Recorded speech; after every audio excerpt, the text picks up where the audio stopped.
This podcast may contain adult themes and strong language.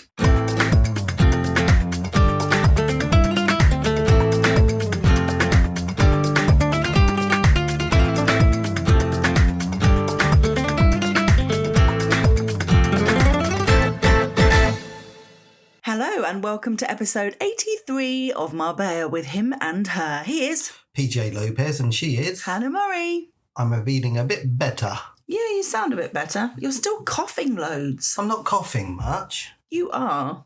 Not that I noticed. I notice. Okay. I'm much better than I was. You are a lot better. You are a lot better. But loads of people have been really ill, haven't they? Yeah, there's definitely something going around. Multiple things, I think. Some people are calling it COVID. Some people are calling it the flu. Some people are just calling it a cold. Yeah. I had a cold. You had a cold, yes, allegedly. With flu-like symptoms. With flu-like symptoms, yes. Yeah, a couple of people who we think have got COVID and stuff are talking about this razor blade throat. Yeah, well, I had that. Really... No, I did. I had it for about a couple of hours one night. Right. That was really horrible. And then I woke up in the morning and it had gone. So then I just had a cold. Yes. Oh, well done you. It's been great to get back into the routine of being home in Marbella after being away for a week. Straight into it on Monday at Pilates. Amy came as well and she really enjoyed it. So we're going to go together every Monday. Well, that's great to hear because she likes her exercise. So it's good that you used to do it with her before, didn't you? Yeah, exactly. Did it in San Pedro. Monday night, I wanted to mention the fact that I had a reading. I'm not going to mention with who, but just in case anyone has any recommendations of anyone who's any good, I'm willing to give it a try. I'm not sure whether I've talked about this on the podcast or not, wanting to have a reading with a medium. I've had quite a few since Mum died, wanting to get in touch with Mum, and they've all been terrible. Yeah, most of them mention a little dog. Yeah, and it was unbelievable. So this woman who I had a reading with on Monday night, she's American, so it's not a local person. I'd interviewed her and I hadn't told her that my mum had died. I hadn't given her any information about me. I just said that I'd had a string of bad readings. So she said, oh, let's put that right. She was determined to put it right. And she's incredibly busy. And her PA was absolutely brilliant getting in touch with me, trying to make it work. It took us about 4 months to get a date in the diary. She was ever so persistent and kind, which was really nice. So I was really looking forward to it. And it was arranged whilst we were in Bucharest after I was seeing all these peacocks everywhere. So it seemed like the stars were aligned for me to have this reading literally the day after we got back. And it just didn't happen. It was unbelievable. It was a string of information that I was like, no. But at least she was honest. She said, look, it's not happening. She said, I'm so sorry. This never happens. It's obviously not happening. I'm not making the connection. We'll leave it there. And I was like, okay. It's really weird. I'm sure there'll be people listening who think, well, how much more proof do you need that it's all a load of bollocks? But I mean, I'm starting to think that, but I don't. I mean, I don't want to give away too much information in case you do know a medium. I don't want you to pass this information on. But my mum was very spiritual and I grew up with that. And I grew up seeing the amazing things that my mum did for people on a spiritual level. So I've always believed in it. And Mum and I used to talk about it a lot. So I sort of thought that it would be a really obvious connection that my mum, once in spirit, would come through to me. Well, I think she did because of the amount of peacocks and things we saw when we were away was unnatural. Yeah. Unnatural. So that alone, I think, shows that something was going on. And you got me that book on signs once when my mother had passed away. And you can't ignore signs. They were signs. Absolutely. Yeah, definitely. Concerned. You know, it's different if you just see one or two, but they were just everywhere we went was a peacock. So I'm sorry, but that's a sign. Yeah. So she was coming through in a different way. Yeah. I'd just love to have her coming through a medium with some proper if you want kind to chat, but... Well, no, not chat, but just want some sort of... Maybe I'm wanting too much. It's just I know people who have had amazing results with mediums, so I do believe it's possible. When the time is right, it will happen. Yes. Don't know how many years the time needs to be right. But anyway, so that was a bit of a disappointment. But Tuesday morning, back into body combat, loving being back at the gym this week. We went on Thursday as well, which is good. Yeah, it's my first time back in 3 weeks because of my injury and other things going on. I can't remember what, but... We had the girls over. Oh, yes. So I took it very easy. Actually, I was wondering why the inside of my legs are hurting, and it's because I was doing those. You were doing the machine where crunches with your legs. where you open your legs and close them and have to. I did quite a few reps of those. Oh, good, well done. Yeah, but it hurts. Well, that shows you've done something. Yeah. I'm feeling it, well, not now, but I was feeling it in my arms. I'm really feeling stronger in my arms. I've always been much stronger in my legs, but doing all the different arms, I can really feel the difference. Well, there was one leg one. You said, go on, see if you can do this. And I went to, I'm sure I can do that. And I went to push my legs away from, so it's like a flat board, isn't it? Platform that your feet are on in front of you, yeah. Push away, basically. To straighten your legs. And I went to push and nothing happened. and I think you said, no, go on, give it a really try. And I was like, no, something will break. So I don't need to prove that I can just match you for that. No, fair enough. But yes, my arms are getting stronger, so that's feeling good. I want to get rid of the bingo wings. That's the plan. But I know what I wanted to say about being in the gym. Parking, some bastard parkers. So it was really difficult to park on Tuesday. I had to go into the back car park, or it's not even a car park, it's like a field, because there was at least 3 cars that were like double parked so you couldn't get in. Who does that? People that are obnoxious. Yeah, really annoying. It's actually been horrendous driving around, actually. Did I say actually twice then? I think I might have done. But I was out today driving. I don't drive much because I don't need to go places. You do the driving. In front of me, people driving at like 2 miles an hour. And Sunday drivers, you see. It's bizarre. It's like, why? So I went past them and they're just like, hand out the window, smoking a cigarette. And it's just like, get off the road. Like, literally, you shouldn't be on the road. Walk, do something. I mean, honestly. It is really annoying. And with parking, if I park, I always get out and have a look. And if I feel I'm too close to the white line or over the white line, which I'm not because I'm such a good parker, obviously. But if that does happen, I'll get back in the car and park better. I'm going to call you Parker from now. Parker. Parker. Take my dress off. Oh, God. Parker. Stop it. Take my stockings off. Parker, don't wear my clothes again. You've actually told that on the podcast before. Oh dear. I was also back at choir this week, the first time of the new season, and we're starting Christmas song rehearsals, so we were doing the Christmas songs. Humbug. Oh, it was it was nice. It's fun. Fuck Christmas. Stop it, you can't say that. Why? We did a new Christmas song, which I can't remember what it was called, but it was from a musical called Mame, and it was very kind of jazz hands Broadway, but I quite liked it. It's Christmas! It's very much like that, very much like that. But we've got about 8 to 10 gigs lined up, the Del Sol Singers. It's getting very good. You've got 3 at La Sala. Yeah, you've got your Christmas Eve one at La Sala again, haven't you? And 2 before that at La Sala. We've got the Harbour, we've got the Hogan Stand, Age Concern Christmas Lunch, we're singing at CAP. We've got quite a few things going on, so really exciting. We've got our Christmas do arranged at work. We're going to Mosh this year. Yeah, that'll be fun. Yeah, never been. No, we haven't, have we? No, so that's going to be good. Yeah. Dancing on tables, stuff. We haven't confirmed when ours is. I think it's going to be Saturday the 13th. The day after mine. Yeah, which happened last year and you were a little bit delicate. A little bit delicate. I was really excited to meet Regan Bailey Walker, who came into the studio. I saw various posts on Facebook that had been shared by the Salon Varietes of her doing really well in the West End. She was in Evita at the London Palladium. Oh, wow, that's really with cool. With Rachel Zegler. Oh, my and God. Everything, who she's now really good friends with. Oh. And I saw her face and I was like, oh, my God, I recognise her. We've seen her in loads of shows at the Salon Varietes. So I sent her a message and introduced myself, and I saw that we had lots of mutual friends. She's good friends with Melissa Carver, a singer down here who I also had on my show quite recently. So I messaged her explaining who I was and said I'd love to have her on the show to talk about what she's been doing since living in London, because she was the Dolores, she was the lead in Sister Act as well. Oh, cool. Yeah, she's done some really cool stuff. So, yeah, she said that she was coming out to Spain for a week. So she came into the studio last week and with her mum, who was really nice. And, yeah, we had a good chat about her move to London, what it's like to go to auditions in the West End.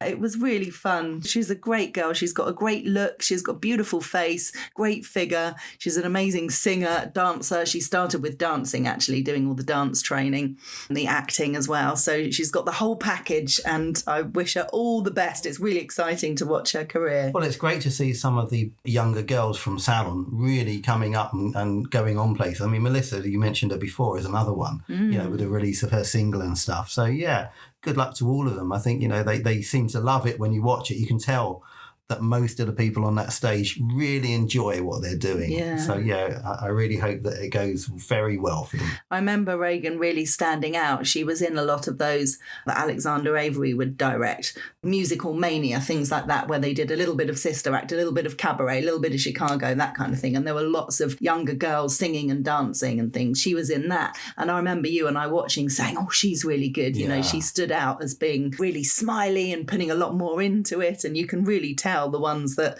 shine, and that was definitely her. So really excited to follow her career. She's got The Sound of Music coming up next in Leicester. So she's moving to Leicester. She's going to be living on her own for the first time. So we talked a little bit about that. She's a bit nervous. I said, yeah, I was as well.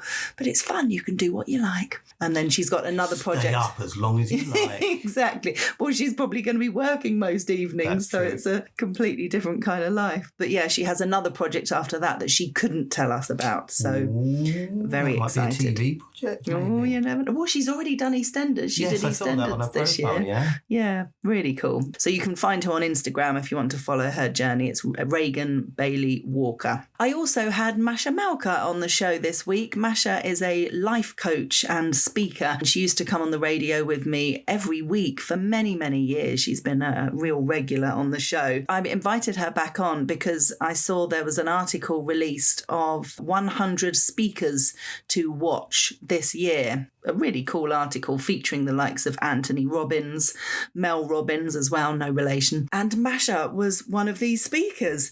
And I thought that was so amazing. So I wanted to get her on to congratulate her and talk about her amazing journey of what she's been through, because she was a refugee and she has a really interesting story and background. And she's also launched a new company with Audrey, my buddy Audrey, who was one of my bridesmaids. I didn't know this. Why didn't I know this? Who I used to live with. The two of them have started a company called Shift Hub. Wow. Which is an online platform that I need to sign up to, actually, because they're offering the first few days. There's a free online thing. So if you Google Shift Hub and Masha, you'll find it. It's for women, and it's a way to kind of network, and it's a bit of not coaching, but that sort of thing. It's women sharing their stories, helping each other, that kind of thing. It sounds really interesting. You belong to a few of these groups. So there's quite a few women's empowerment groups.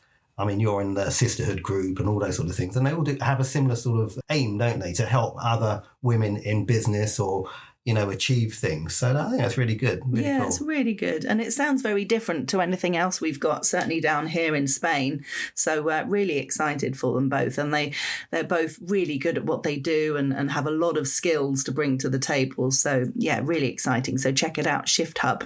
Women Talk was interesting this week. So this is on my radio show, Talk Radio Europe, that I'm talking about. Every Thursday, I have a panel of guests in the studio. It's either 3 men or 3 women. I had a great panel lined up for this week for Women Talk. One of them messaged me about an hour before the show saying, I am so sorry. I hate to let you down, but our internet has gone. It went yesterday, and they were supposed to come at 11 o'clock this morning to fix it, and they still haven't arrived, and I just can't leave my house until they arrive. It's just one of those annoying things. And I was like, oh, don't worry, these things happen. What can you do? So I was frantically trying to get another guest. I was messaging all kinds of people. Is there any way anyone can, last minute, everyone was saying, oh, I'm really sorry, can't do it. And then one of the other 2 didn't turn up. And I messaged her saying, is everything okay? And she was like, oh my God, I'm so sorry. I completely forgot. She was so mortified, bless her. She felt awful. So it was just me and Victoria Adams. Not Victoria Adams as in Posh Spice. No, not Victoria Adams as in Posh Spice. Victoria Adams is amazing, actually. You could follow her on Instagram. She does face yoga. I was actually getting some tips from her because I was saying about having puffy eyes recently, because she does a lot of face massage for face yoga. She doesn't have Botox or anything like that. It's all natural, and she's got an amazing face. She's a really great walking advert for what she does. And she was brilliant. It was just the 2 of us. We were both a little little bit nervous, but I had some really good feedback. About 3 or 4 people said to me, "Who was that woman on Women Talk? You were both great. You actually sounded brilliant and really enjoyed listening to your chat." So that was nice to hear. Oh. So while we're talking about things like face yoga and stuff, I was told today about something, a supplement called creatine. I think a lot of people might know this, especially if they do a lot of gym work and bodybuilding. Apparently, if you take creatine after doing lots of weight work, like a small amount, I think like 5 milligrams or something like that, then it's meant to really help build muscles. But if you start taking things like 10 milligrams, it has a really good cognitive element to it. So it's almost like it's an anti-Alzheimer's drug. There's a lot of research going in that's saying that this, if you take enough of this on an ongoing basis, it can almost stop you getting like memory loss and Alzheimer's. I mean, it's a huge thing. And then if you take even more, sort of like 15, 20 milligrams, it also helps repair joints and things like that. So it can really help with body repairing itself. So I'm going to have a look at this creatine. A lot of people have mentioned it. Everybody knew of it. CREA, creatine. Yeah, and I think a lot of people will know it because straight away, Eleanor, whose son does bodybuilding, said, "Yeah, my son takes that for bodybuilding." So a lot of people knew what it was. So I'm definitely going to have a look at that. Well, we need to look into it, and please, you look into it too. Don't just take PJ's word for it and start taking 20 milligrams a day. No, don't take my... No, we're not giving medical advice. No medical advice, just something that we will be looking into. Yeah. Quiz this week. It was Janet's birthday on Director's Cut, so we sung her happy birthday and had a little cake that Debbie organised, which was nice. Yes, I got a nice little card for like a little princess. So this is what happens when you get your husband to buy a birthday card for people, because I normally do that kind of stuff. Didn't know you were going to write it in the card, because everyone was laughing at me thinking, what? And then I read what you wrote in the card, which is don't let your husband buy the card. You bought her a Disney princess card. Why not? Just to clarify for people who won't know, Janet is in her 70s. Why can't someone in their 70s have a Disney absolutely. Princess card? Yes, I said, that Janet, was my thinking you're behind Disney it. princess for a night, and she was quite happy. She was thrilled. Until Peter pointed out that the one that he said looked the most like Janet, and Janet said it was the dumpiest one on Yes, that wasn't very nice. Oh dear. And quiz was interesting because we mentioned earlier that Sheila hasn't been very well. The timing was very, very bad. She had 3 friends over and one of her friends' nieces from Belfast who she worked with in Butlins in Skegness over 50 years ago. As they call it, skeggy. Skeggy, yeah. They've been friends for over 50 years, which is so lovely. And they all came over to see her. They were staying with her. But Sheila was really ill and she confined herself to the spare bedroom. They had one day together, I think, when they did the boat trip. Yes. But other than that, Sheila didn't see them because she was ill and didn't want to pass anything on to them and didn't feel well enough to do stuff herself. So Dad took the ladies to the quiz and Dad did the quiz with them because he'd already met them. And we had planned to have a bit of a party at ours on Friday night. Well, it wasn't. It was going to be a barbecue at Sheila's originally. And then Sheila looked at the weather forecast and it wasn't looking too good. It didn't actually rain in the end, did it? But it was saying that it could rain. So rather than wait and see, we made an early decision to move it to our house and we just cook. Yeah. But Sheila wasn't well enough to come. And then on Friday, my dad actually wasn't well enough to come, had something slightly different going on. So he wasn't able to come either. So PJ and I hosted Sheila's friends. Yes, we entertained 4 Irish ladies. Yes, it was great. We had a lovely time, didn't we? We did, actually. It was really cool. Really nice. We chatted about Ireland and Belfast in particular. And really had a great time. Yeah. I cooked a paella. You did. It was really gorgeous. In a big paella. First time I'd done my paella pan. Yeah. Oh, it was the first time you used the paella pan. And as we know from the quiz, the pan is called paella, and that's where the name paella comes from. It caught at the bottom just a little bit because I got carried away talking. Oh, I didn't notice. No. It was really delicious. No, I didn't. I took it out of that pan, put it into another one, cleaned the other pan and put it back in the other pan for serving purposes. And it was chicken because one of the ladies didn't eat shellfish, and you did the Cardinal Jamie Oliver sin by putting chorizo in it. Yeah, so I didn't call it a paella. I called it... Well, you did for them because they were on holiday in Spain, so... But on social media, so I don't get crucified by all the Spanish people, I called it a jambalaya. Yes. cooked in a paella pan. Exactly. And a jambalaya is pretty much a paella, but it has chorizo in it. Yes, well, there you go. It was perfect. And I found myself, for what felt like the first time, saying ice and lemon to my guests. And as soon as I said it, I realised, oh, that's from Abigail's party, because a couple of them were drinking vodka and tonics, and a couple of them were having cider. So for the ladies that were having cider... No, it wasn't Dickens, for God's sake. The two that were having cider, I said, do you want some ice in that? And they said, oh, yes, please. And then the ladies I was doing the vodka and tonics for, I said, do you want ice and lemon? And then I was like, ice and lemon. It took me straight back to Abigail's party. Well, let's face it, you were very close to the character anyway, weren't you? Was I? Uh-huh. Ice and lemon. You are that character. Oh no, that's awful. The following night, you made stuffed cabbage and polenta, which is what we lived on in Romania, and it was delicious. Yes, well, I got the recipe, I'm not going to lie, I got the recipe from Oksana at work, her mother. Oksana's Ukrainian, so it's another popular dish across most of Eastern Europe, but, Ukraine as well. And she gave me her mum's recipe. She said, no, my mum does this. She puts rice in it. She puts this in it. You wrap them and put them in like you're doing stuffed vine leaves. You remember when we did stuffed vine leaves, and you put them all in tightly packed, and then you pour water over the top. But in the water, she said, mix in some tomato paste and things like that. So I did all of that, and they came out really well. Oh, they were really good. Oh, that's nice of her to share her mum's recipe. We've been watching some fabulous things this week. Like a lot of people, we're totally absorbed in Celebrity Traitors. Alan Carr is just genius. He's such the unobvious but the most obvious traitor that no one can call it. It's brilliant. It's just rubbish. He's just smiling and laughing all the time. He says, you're a traitor, aren't you? And he just giggles. But Claire Balding has actually been the first one to go, because Paloma Faith was the first one to go. Which was a real shame. Best friends with him. And she was great. She was a lovely girl. It was such a shame.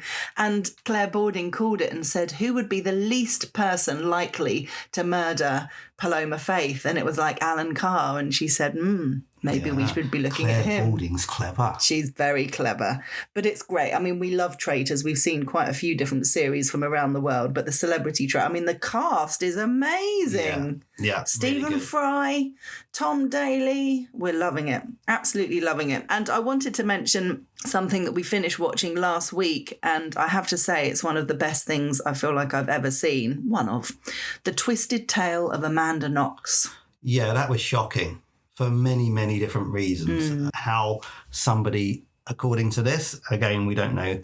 Well, we keep saying we don't know if it's true, but it pretty much is true. I mean, it cannot. It's from her. It's her story, it's her basically. Story. And she was stitched up. They wanted somebody to blame, and they ignored a lot of evidence, and they changed a lot of evidence, and made out that she was a sex maniac that had killed her, and she wasn't even at the house. So she was found not guilty after one of the retrials, but that wasn't enough for her. She wanted to clear her name. So she wrote a book. She wanted to meet up with the guy that had done it. Don't give up too much information, because I really want people to watch it. But it's so brilliantly told. We were absolutely gripped the whole way through. Emotional, wasn't it? Really emotional. That last episode, I cried a fair bit. It was, I'm not going to give anything away, but she was... Can I just say, it doesn't take a lot for you to cry, does it? Really? Oh, don't say that. Sounds awful. Right, don't cry about it. You bastard. See what I mean? Oh, stop it. But she got the closure that she needed. She needed closure, and it was from various different people and angles, and it was really great to see. It was, highly, highly recommend it. The Twisted Tale of Amanda Knox. We had a bit of a nightmare this week trying to get in touch with BA to change my flight, which we're now not doing. No, it was most bizarre situation. Most airlines will allow you to change your flight. Now, I get it. There's an admin cost to it. Or there's probably not, but they charge you an admin cost to it. And it's usually £20, £25 or something like that just to change your flight. Well, BA, first of all... And this was just changing it to the following day, from a Saturday to a Sunday. We tried online. So there's a bit that says manage flight. You choose your new flight. Then you click the flight you want to. And every time we click that, it said... Oh, technical error. Sorry, we're experiencing technical And it's like, difficulties. this is a BA website. It's not a small company we're talking about. This is a major... How many people are trying to change flights? I mean, And it it was can't be happening just for us. like 3 days. I tried it on my computer at work, my laptop at home, your laptop at home, Yeah, no, it was phone. broken. The website was broken. Then I downloaded the app and was doing it the same way, and it basically linked to the website, and the same thing So when happened. you think, okay, I can do this within the app, and then when you got to the change flights, it linked back out to the website and then did the same thing. Yeah. So I had a bit of a moan on Twitter, and the first time around I got BA customer service came back to me, and they basically said, it's not me. Obviously it wasn't me, it was my wife, it's Hannah, that is the person trying to change it, and they can't help me. She needs to get in touch via Instagram or whatever to try and do it. So you were doing that, and it would take like an hour for them to respond to one question, and then they'd ask a series of questions, and then I'd respond straight away, and then it would take an hour or so for them to respond. Well, it would be back, someone and different. it would be that came- somebody yeah, different which is each time. Just the most annoying and frustrating experience. The response I had from Instagram was that in order to change the flight, the new flight was going to be £55, and the cost of changing it to that was £60. And we'd looked up the cost of a new flight as if we were booking it direct, and it was £70.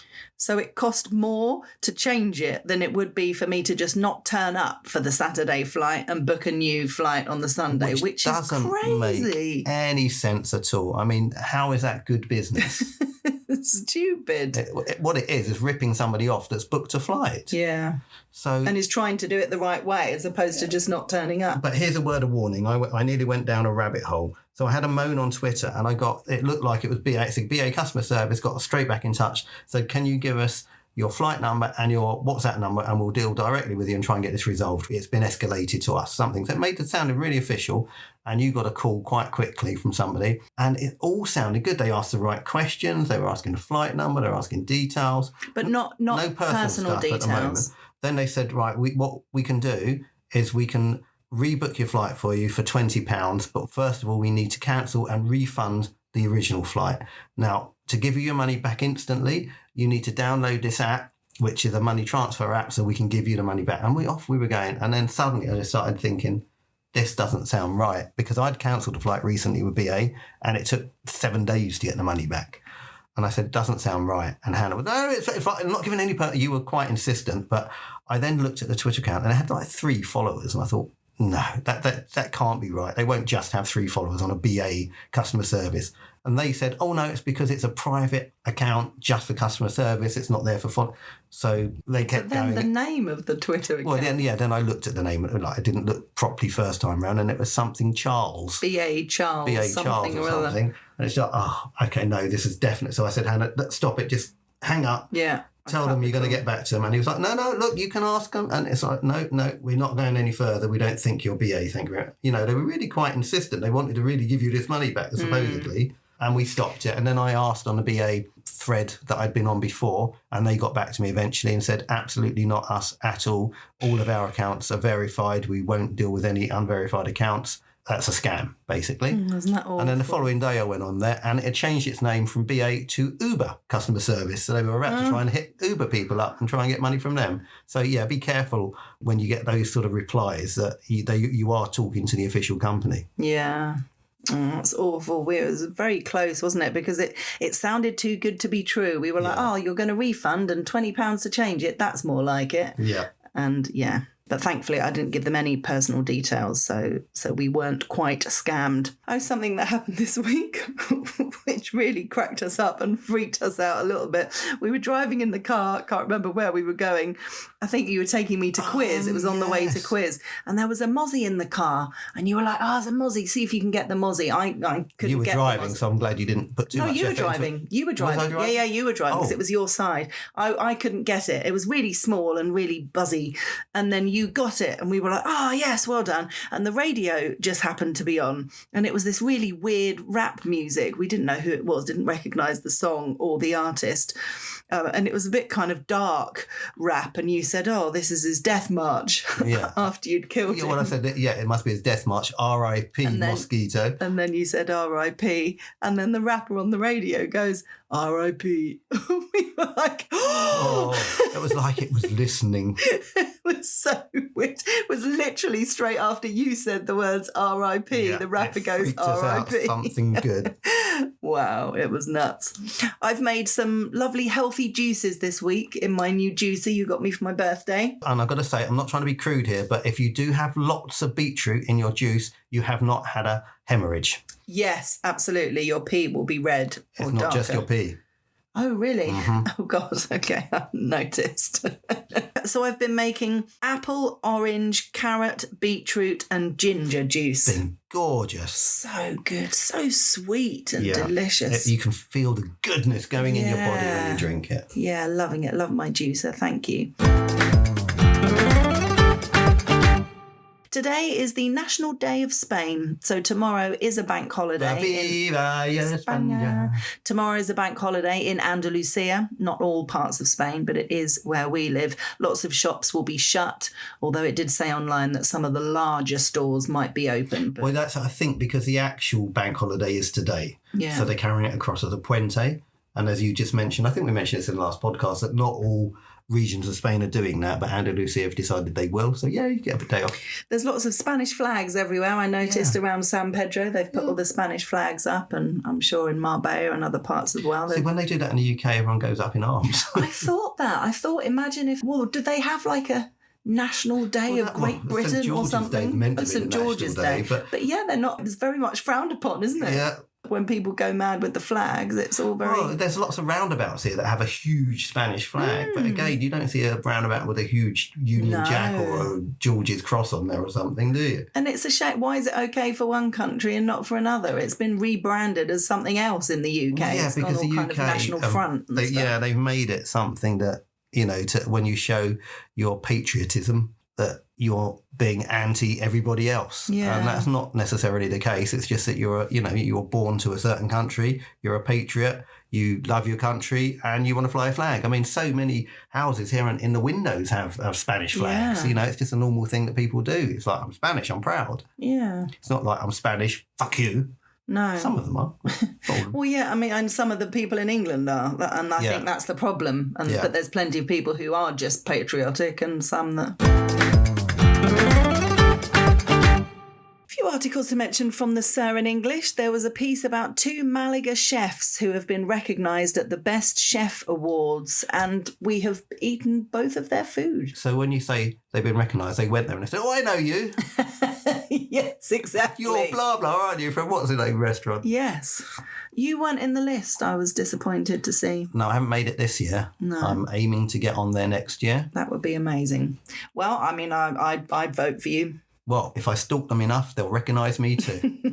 So one was Danny Garcia, but not for any of his restaurants on the Costa del Sol. He's been in Madrid for a time and he's got a restaurant called Smoked Room.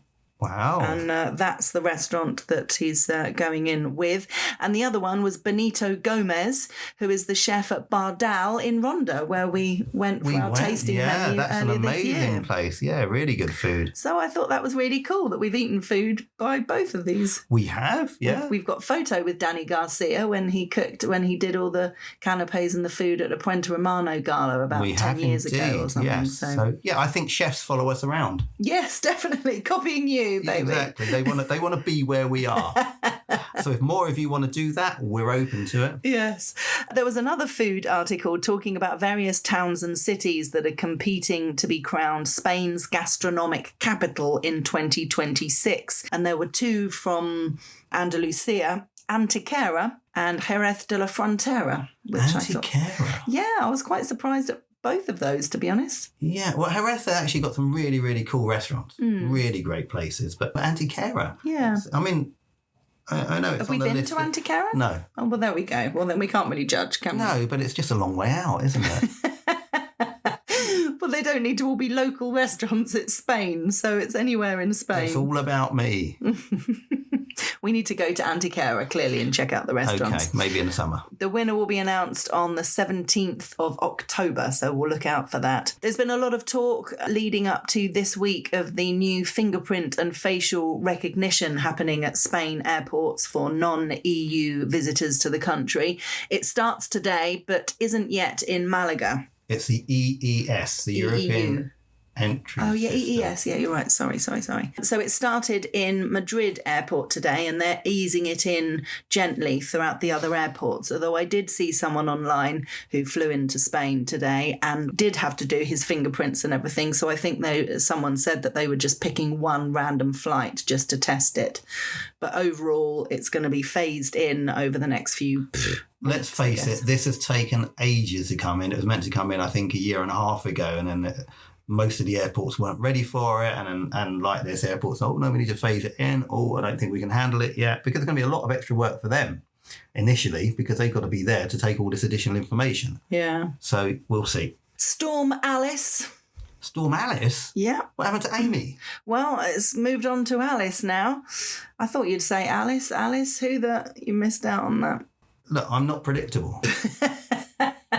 Congratulations. I'm not going to just sing to your tune. Okay. There is warning of heavy and persistent rain in Spain. The rain in Spain stays mainly on the plain. It's been looking like it's going to rain all day today, but it actually hasn't. But somewhere where it has rained today is Ibiza. We've got friends who are in Ibiza, and they said they were supposed to be having a beach day today, but they're now just getting pissed, basically. We did that when we went to Ibiza. We did. Exactly the same thing. We bought a sunbed, which wasn't a cheap sunbed. It was on a really nice beach. We just paid for it and the heavens opened, and they wouldn't give us our money back. No. So I was just randomly looking through Instagram earlier, and I saw O Beach, which is Wayne Lineker's place, a huge beach club on Ibiza, and that today they've had to close it for the first time ever because it's raining that hard. Wow. And they said to people, for anyone who had tickets today, they'll get a free ticket for, I think it said, their closing party, which is actually tomorrow. So I hope it doesn't rain tomorrow because, yeah, it's such a shame, isn't it, for people? It's all the closing parties now, isn't it, for all the beach clubs and everything? Yeah. We didn't go to the opening parties. No, we closing didn't. parties. No. And there was another piece going back to food or beer this time, an award-winning writer for The Times. Oh, that is quite an award-winning writer. That's quite hard to say, isn't it? Yes, an award-winning writer. Well done. There you go. For The Times in the UK. I can't even say UK. Included... Start that whole piece again. Why don't you?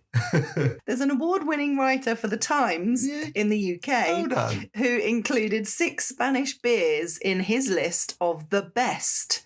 Can you work out what they might be without looking at the list? Now? Yes. Victoria?